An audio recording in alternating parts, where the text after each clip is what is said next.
You're listening to Average Joe Sports Talk Podcast with your boy E-Man. Yo, what is up, everybody? This is your boy E-Man coming at you, episode 36, baby. Average Joe Sports Talk. Y'all, the podcast with the most honest takes and opinions, baby, by an average Joe and any other trendy sports topics today. We got a heavy plate, man. We got a full plate today, man. We got a lot of NBA. And of course, I got to give your boy has to give you his Super Bowl prediction, baby. And we got to go ahead and break down the game and see, who do I think it's going to win? I'm going to give you my prediction of the winner of the Super Bowl and also break down the game and the comparison from each team and where does the Rams stand against the Patriots but of course, we got to get busy. We got to start with the NBA. You know what I'm saying? Because the NBA has been full of surprises and full of news, man, lately in the last week, man. It's picking up steam as the NFL is dying down. The NBA, it's coming up strong as we're nearing the midseason and we're nearing to the All-Star break and All-Star game. And of course, with that being said, the NBA All-Star starters were selected and announced this past week. And with that being said, also, the NBA captains were named as well. And it was LeBron James and Giannis Antetokounmpo. I still can pronounce that dude name. Unbelievable, man. That's so many times trying. But anyway, James led the voting with 4.6 million votes. Giannis Antetokounmpo was not too far behind with 4.3 mil. So here we go. So your Western Conference starters right now are LeBron James, who's the captain, Kevin Durant, Paul George, PG-13, who's been having an MVP ridiculous season. OKC is Paul George's team, not Russell Westbrook's any longer. Steph Curry, Chef Curry doing his thing. He's cooking it up again. James Harden with this historic, unbelievable scoring streak that he's on. And shout out to James Harden, who definitely putting his hat in the MVP. Had a great game in my Madison Square Garden where my Knicks play and put up 61 freaking points. Second most all time, tying Kobe Bryant by a opposing player. Melo still has the most points in Madison Square Garden history with 62. Thank God the Knicks still holds that record. That's one of the few things the Knicks have left is that damn Madison Square Garden's points record. It's 62 points, all right? I mean, James Harden's going to go in there and it's going to take the last thing we have because we only got like one ring in our history. So James Harden, who's been cooking it hard, well-deserving of the All-Star start, being a starter in the All-Star game. So does Paul George. Of course, your staples of LeBron going from the East to West, getting the nod. We knew that was going to happen. Lead ball getter again. We knew that was going to happen. Kevin Durant does his thing, and Paul George deserves to be a starter as well. What he's doing to OKC, leading that team, I mean, he's putting up some insane numbers, hitting some clutch shots, playing hard in the clutch, and putting that team on his back. And Westbrook is struggling, man. All his shooting percentages have decreased from last year. He's shooting horrible from the free throw line, shooting horrible from three-point line. His overall shooting percentage is dipped and is pretty much on the toilet. He's still giving you some good numbers and stats. He's a stat sheet stuffer, no doubt about it. But, he deserves to be in the All-Star game. Paul George, that is. The NBA Eastern Conference starters, all right? Let's just take a look at this. Giannis, like I said, second lead vote getter after LeBron. This deserves to be there. He's the Greek freak. He's the future, no doubt about it. Kawhi Leonard. You're right. You're damn right he needs to be there, okay? He definitely needs to be there. Kawhi needs to be in that starting lineup because take Kawhi out of the Raptors, you got Jack Diggity. Joel Embiid, you know what? He's having a humongous, great year, averaging the most double-doubles. You got to give him a nod. Kyrie Irving definitely is no other guard better than him in the East. He definitely has come real strong as of late. And Kemba Walker, surprising here enough, he's averaging 25 a game. The dude deserves to start. No doubt about it. He's a surprise starter of the year. The dude deserves to start. No doubt about it. He's been putting some sick numbers, and that team is not exciting. The only thing people go watch the Hornets is to watch Kemba Walker because that's the only good player they have. That's the only bright spot they have. Not bad. As some honorable mentions, believe it or not, look, Dwayne Wade, man, finished with like 2.2 million votes, man, for the backcourt votes. And Derrick Rose got 3.3. So, hey, let's see if these cats make it as reserves.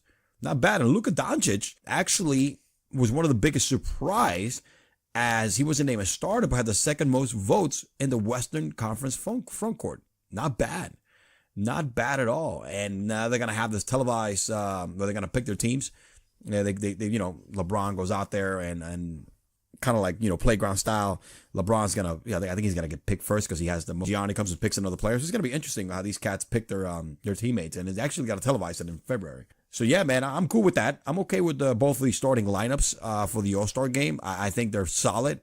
It's going to be very good. Regardless of the fact, I think if you play Golden State starting five of Kevin Durant, Steph Curry, Klay Thompson, Draymond Green, and Boogie Cousins against the East, you're going to have a close game. You're going to have a close game, my friend, and don't be surprised if Golden State pulls it out. That's right. I said it. Golden State starting five can beat the Eastern starting five right now, dude. I know I'm tripping. I'm tripping big time. But hey. I'm just saying that. I'm just throwing it out there, guys. It's your boy E-Man, man. Your boy E-Man with the realism, with honest takes. You know what I'm saying? So yeah, I'm okay with both. Again, going back to the All-Star game, I'm okay with both starting lineups. They're pretty good. I'm okay with that. I think they did a good job in selecting. I know people are upset that Luka Doncic is not starting, but hey, the kid is having a monster season, which I'm going to touch on him in a little later on this sec. And with that being said about Golden State and having an All-Star team as a starting five, now that Demarcus Boogie Cousins has returned, and he returned last week, and Golden State was already hot to begin with, winning 7 in a row before Boogie was activated. But first, let's go back. Remember when Boogie made the biggest splash in last summer's NBA free agent frenzy? I mean, he took the spotlight away from LeBron James signing with the Lakers and Kawhi Leonard getting traded and all that BS. Boogie just said, I'm going to Golden State and I'm taking $4 million. F y'all. Remember this tweet after he announced he is going to the Golden State Warriors? This is exactly what he said. I'm going to read you this tweet again. This is back in July 7th of last summer. So y'all mad that I joined the Warriors? LMAO. Stay mad. I'm going to have a ring and more clout. Oh yeah. F you. Ant Davis 23. Bam. Telling Anthony Davis, shove it, buddy. I'm going to Golden State. How ironic, huh, guys? And we'll touch on Anthony Davis a little later on after the bomb he just dropped today. Has the NBA on a whirlwind anyway. But this is Boogie's time right now. Listen, bro. Boogie came back, and we all know what Boogie can do being the main player on a team. We know what he did last year, 25 points a game. We know the scoring. We know the double-doubles. We know what Boogie can do being the main dog in the yard. We know what Boogie... If he was the main man in the team, you know the numbers he's going to put. We know he could score. We know he could play. We know the dude got skills. But how does he fit in with Golden State? All right? How does he adapt his game? Is he going to be humble enough to, put the work ethic in? First of all, he has no choice. It's Golden State, top-class organization, all right? Steve Kerr's the coach. Enough said. Durant went there and adopted. Everybody that goes there have to adopt. Let's not get it twisted. Durant is the MVP of all these finals, right? But when Steph was hurt during the beginning of the year, the team struggled. Steph comes back, team starts playing better. Remember what I said at the beginning of the year? Don't go crazy. Steph's going to come back. He's going to play well. And then Boogie's going to jump right in, and this team is going to be unbeatable. And right now, this is where they're at. Before Boogie joined the starting lineup, they got hot. They won 7 in a row. After Boogie has been there, I believe this is the 4th game or the 5th game. And tonight, they're actually blowing out Indiana without Victor Oladipo anyway. So they're looking at they're going to go for the 11th straight game. So they won 11 straight games of tonight. But what does Boogie bring to the table? Apart from his scoring, what we know about Boogie already. Well, with the Golden State Warriors, he has to adapt. You either adapt or perish.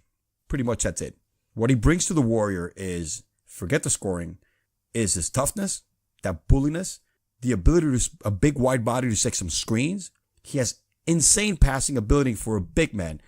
So he's also going to be the other cat that he's going to develop that inside to out game. He's going to attract so much attention down low, which they haven't had. Durant is their best post player with his fadeaway jump shot and his, back to the basket game.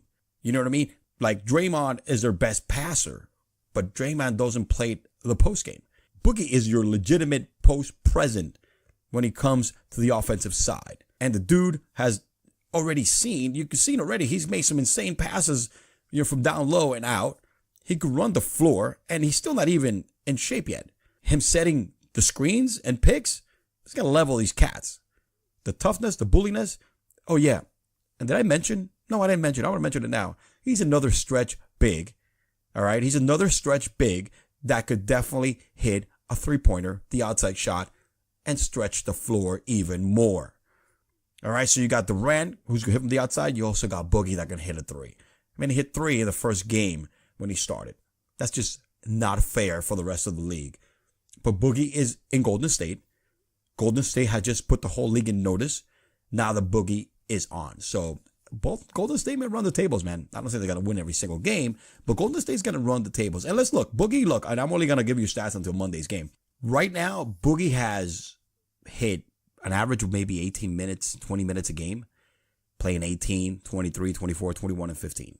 10 points, 15, 17, 8, and 14.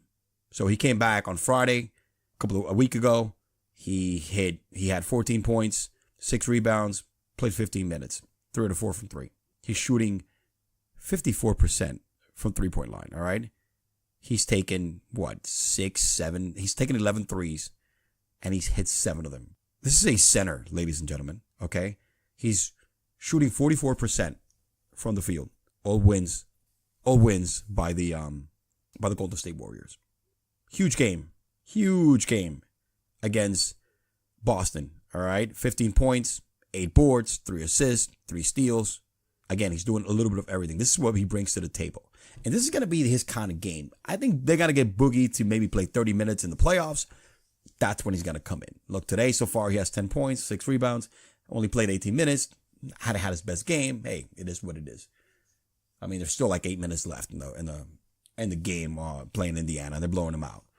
Look at the big difference against Boston, 15 points, 8 boards, 3 assists. And even the worst game was against the Lakers. He scored 8 points and had 9 boards and 5 assists. This is your center. This is your freaking center, man.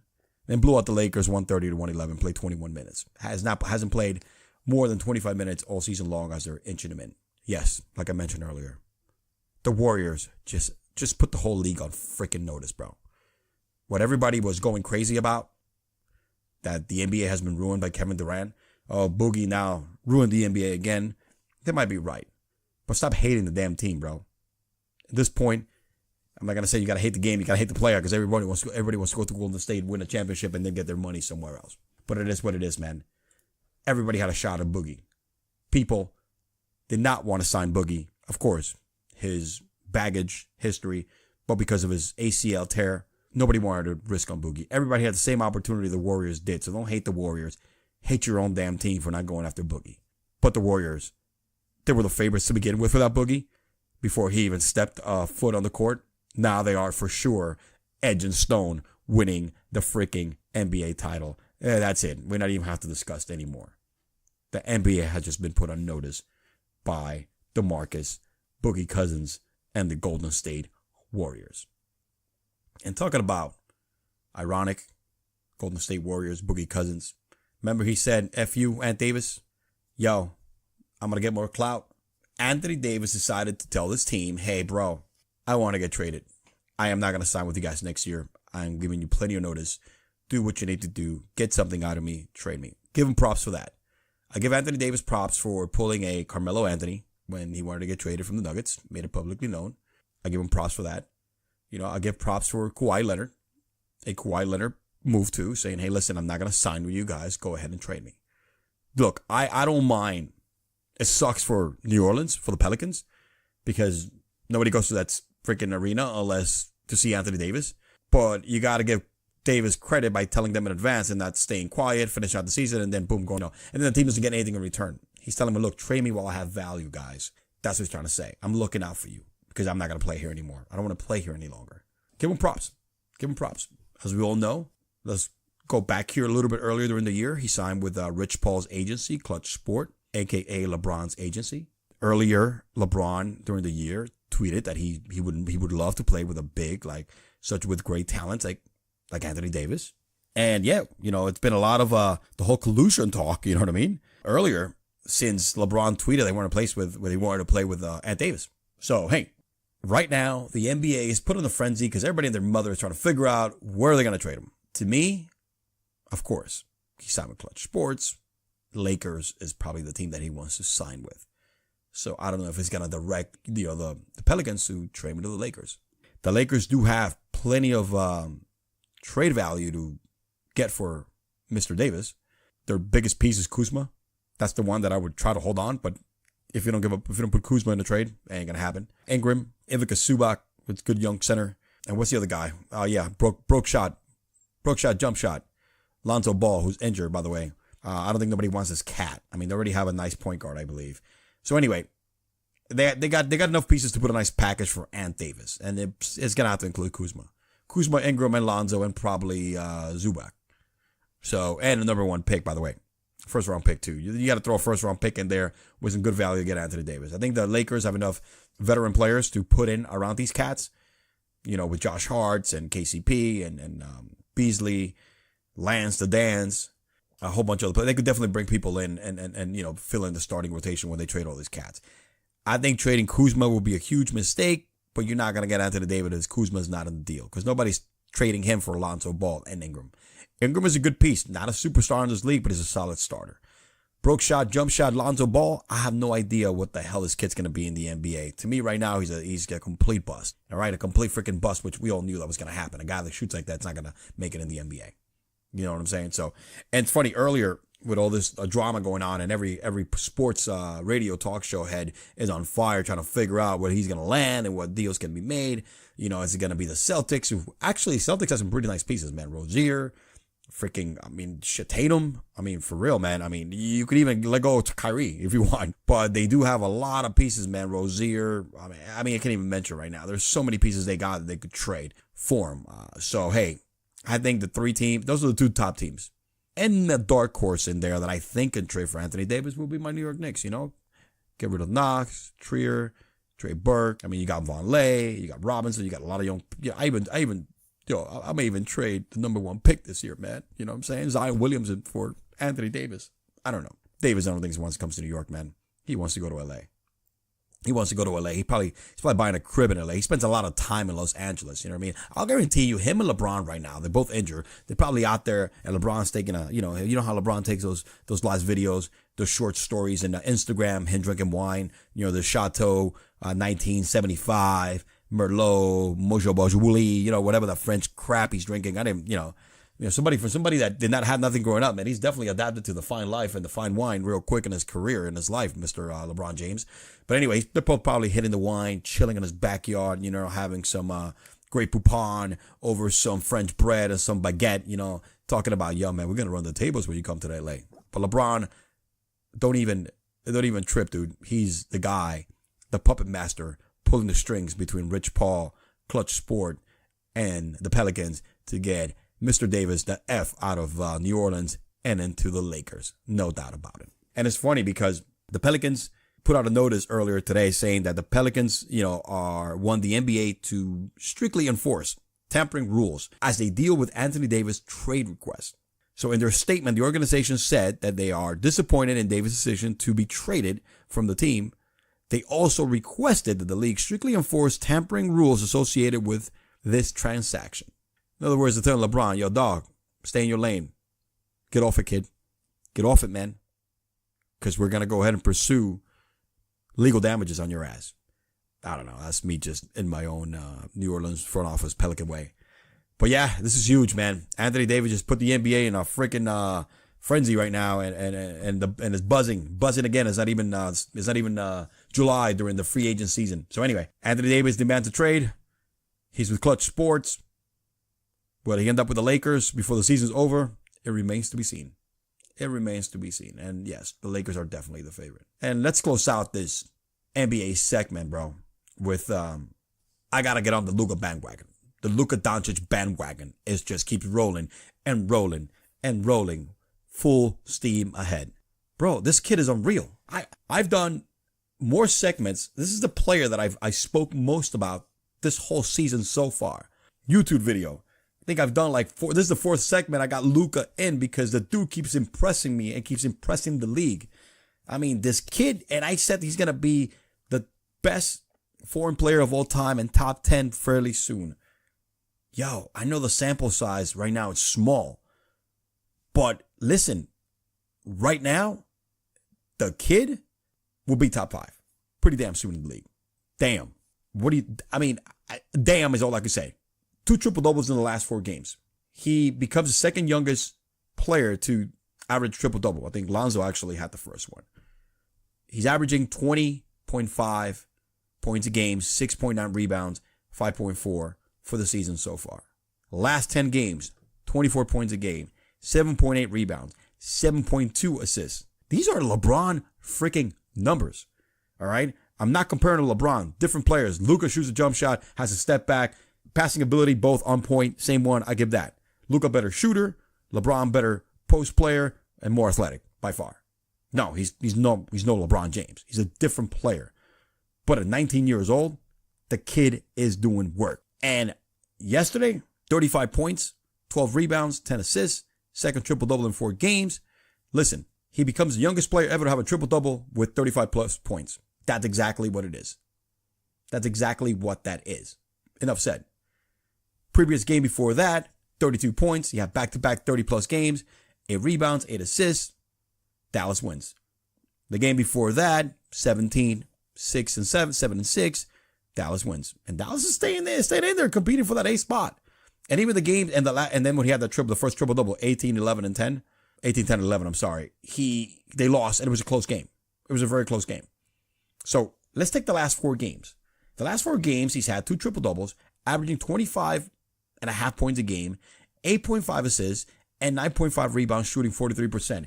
Bro, he's 19 years freaking old. I know, E-Man. But he's been playing in Spain since he was 14 years old. Yeah, you know what? I'll give it to you. Spain is a caliber higher in competition than college. No doubt about it. If you're playing against Duke or if you're playing against Kentucky, that's kind of like you're playing in Spain. All right? No doubt about it. Since the age of 14, he's been playing pro ball. At 16, this kid was like the runner-up for the MVP in the EuroLeague. I don't care. Dude, get credit where credit is due. He's nasty. Has the it factor. It's not scare of the moment. And that's the difference. Right now, I'm going to call it. What I see in him in his first year that I did not see from LeBron. And again, I'm comparing them, but I'm not saying he's better than LeBron. All right. But what he does over LeBron, that LeBron didn't have during this time, because the numbers are fairly close. I think LeBron averaged like 21 a game, and the rebounds and the assists are fairly close to LeBron's rookie season. And remember, they're both the same age. But where I see he has a little edge over LeBron at this time is his ability to take in big shots. And because he has a jump shot and because he can shoot from long range, makes him a better player. So he has Kobe's clutchness, which Kobe was never afraid of taking the big shot at early on. And that's what I see in Luka. I see more Kobe than LeBron in taking the kill factor. And I am going to take the shot, go straight for the headshot. That's what I see on Luka. I know it's early on, and I'm getting a little too excited. But why? I mean, you have plenty of stuff about Luka Doncic to be excited about. 2 triple-doubles in the last 4 games. All right, averaging 25.5. Back-to-back 30-point games. Highlights. Take the team on his back. Winning jump shots.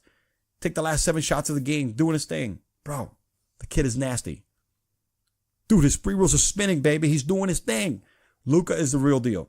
And I'm going to keep harping on this cat if he keeps putting numbers like this. So if he keeps putting numbers like this and giving people stuff to get excited about, especially those, especially Dallas, getting those fans hyped up, your boy's going to come back and keep talking about Luka because he's the new it in the NBA.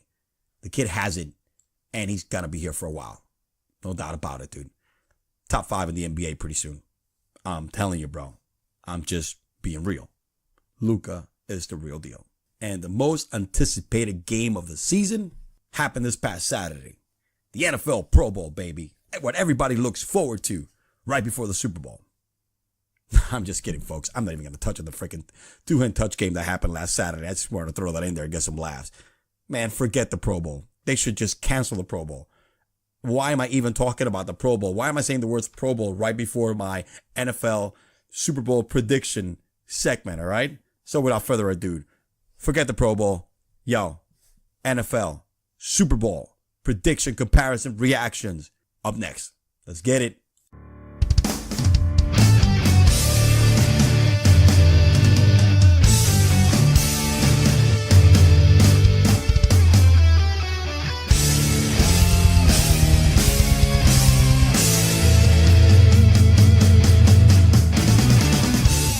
The stage is set.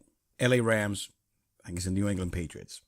New school Sean McVay, Jared Goff, who idolized Tom Brady growing up, Mr. Goff that is, against old school, the legendary goats, may I say, because there's 2 goats in the New England Patriots. Belichick might be the best coach of all time, and Tom Brady probably is the best quarterback of all time.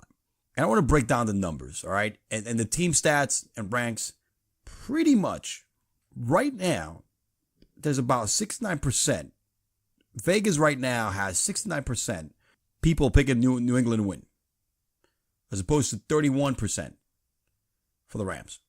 Okay? That's what the odds are. That's what Vegas is right now. Everybody has 69% of the bets right now have gone New England's way. When you knew that. You knew that. It's Tom Brady. After the way that the Rams won, not a lot of people have a lot of faith on them. So when we look at the team stats right now, right? Points, the edge goes to the Rams. They're averaging 32.9 points per game, as opposed to New England 27.3. Yards per game. This is total yards, of course. The Rams, 421 a game. New England, 393. Passing yards, breakdown in passing and rushing. The Rams, 295. New England, 275. Rushing yards, the Rams, 139. New England, 127. So first downs, 25 for the Rams, 22 for New England. Turnovers, New England has less turnovers than the Rams. Number of plays, New England runs 67 plays a game. The Rams 63. Pretty even. New England has more. Time possession, New England 31 minutes a game. The Rams 30. You know what? Both teams have a lot of possession. Third down percentage, New England 41. The Rams 45. Penalties, Rams 6 to 5.8. It is what it is. So New England beat the Rams 23-10 when they met early December. So pretty much statistic team-wise, the Rams have the better numbers. On paper, the Rams look like the better team. But folks, that don't mean jack when you're playing Brady and Belichick. That doesn't mean jack. You got to prepare different. And one of the key numbers that attract me about stats, the yards, the rushing yards, the passing yards, everything else. But the number of plays, the time of possession, that's how they beat the Kansas City Chiefs, by milking that clock and having the most time of possession. And that's the way you're going to beat the Rams. The Rams defense have been suspect, but they do have the better defensive player, the better one-on-one. Demarcus Boogie, Arnold, Peters. They have, I forget what the cornerback who's nasty. Akbar, whatever his name is. They do have it. New England just plays the systematic, Bill Belichick, we're going to rush, we're going to play fundamental defense, that kind of stuff. That's why they went hard after the quarterback. So, man, I know in paper the Rams should be the favorite, which I know they're not. I believe the stat line is New England is minus 3.5, right? The spread is 1.5, minus New England 1.5. So we went up. So we went down 1.5. Honestly, on paper, the Rams look better. They have the advantage. If you look at Godge is averaging more touchdowns and more yards per game than Brady. Gurley, more rushing yards and more touchdowns and more receptions than Sony Michel. The difference is that the second running back is James White, who's their best wide receiver, who's averaging more receptions. And this is where this is going to happen in the Super Bowl so far. Gronkowski's going to have his last hurrah. He had a really good game against the Kansas City Chiefs. And they're going to forget about him. And you keep forgetting he's like another lineman out there blocking. I think James White's going to keep running the ball. They're going to keep running. I think New England's going to keep running the ball. And James White's going to have a huge game, just like he did last year and the year before. He's going to be bailing Brady a lot. And Julian Edelman is going to have those gritty and touch catches, those clutch catches, just like he's done all his career. And that's what's going to get New England to the promised land.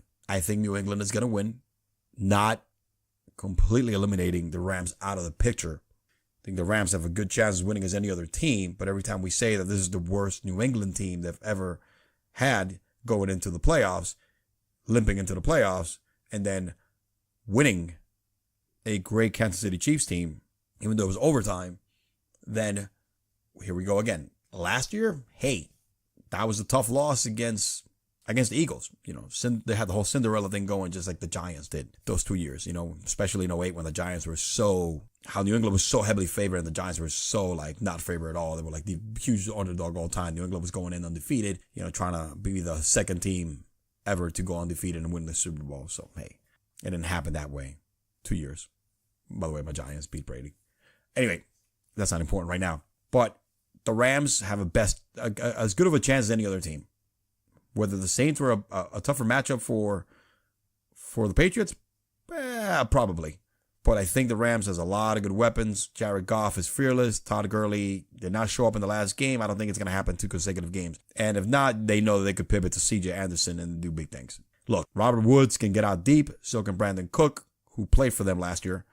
And ironically, he's gone to back-to-back Super Bowls with two different teams, huh? Brandon Cooks, he was with them last year. And Josh Reynolds has fit in right and perfect for Cooper Kupp, who's been injured. So right now, position by position, running back, Rams.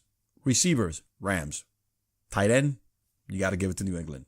Quarterback, New England. Again, on papers, they match up better and they have better numbers. On paper, they should be the favorites or not. That's on paper. So now that we looked at all these stats and we had some comparisons, let's just grab these stats, right? Rip them up and let's wipe our asses with them. Take these stats and wipe our asses with them, because when it comes to playing Brady and Belichick together, doesn't mean jack. You got to prepare it differently. That's all. You got to prepare it differently. So the stats, wipe your ass with them, throw them away. Brady and Belichick, a different ball game. If I was Sean McVay, I would pick up the phone, call Tom Coughlin, and ask him, dude, give me the game plan, defensive wise. Because you beat them both times, 08 and 12. There's plenty of film out there they could look. They could look at those film, man, and be like, damn, I know they rushed Brady. You got to get in Brady's face. When you rush Brady, he doesn't play as well. But is Jared Goff Eli Manning, who could get away and make a throw? Do they have a player like Tyree that's going to catch that insane ball with his helmet? Do they have a Mario Manningham who's going to make that tippy-toe ballerina catch in the sidelines for a big play? Plaxico Boris, my boy Salsa boy, what's his name? Cruz? No. But if he wants to beat New England, you take the same game book, the same gameplay, the same plan, defensive-wise, that the Giants did in 08 and 12. And that's how you beat Brady. So Sean McVay, I know you're a whiz, man. You got that Madden style offensive, putting points in the board game, but this is the freaking Super Bowl where the defense has to be tight. My prediction, I hate giving predictions because I'm usually wrong. I'm not a Brady fan. I respect the man. I think he's the GOAT. Just like I didn't like Michael Jordan because I'm a Knicks fan. But I respected Michael Jordan because he is the GOAT. He was the GOAT back then. I put Brady in the Jordan talk because of how many times he's won the Super Bowl, how consistently he's made it there, and how he comes up in these big moments like last week when you're saying, dude, stop it already. Not a fan. I think he's a GOAT, but I respect him and Belichick together. Remember, the system, the New England system is Brady and Belichick, them playing together. The system would not be there one without the other. So my prediction again, I hate picking against New England. Gosh, I might be wrong, but I'm going to pick New England. As much as I hate New England, and I think Brady is the cockiest nerd I've ever seen in my life, that goofy-looking bastard. But give credit where credit is due. He's the GOAT. He's the greatest quarterback of all time. And it is what it is, man. New England takes this. Do I want to give you a point spread? Probably not. But your boy's going to go out there on a limb. New England wins by 5 points. Weird ass spread, right? A weird ass spread, 5 points. But yo, New England wins at 27-22.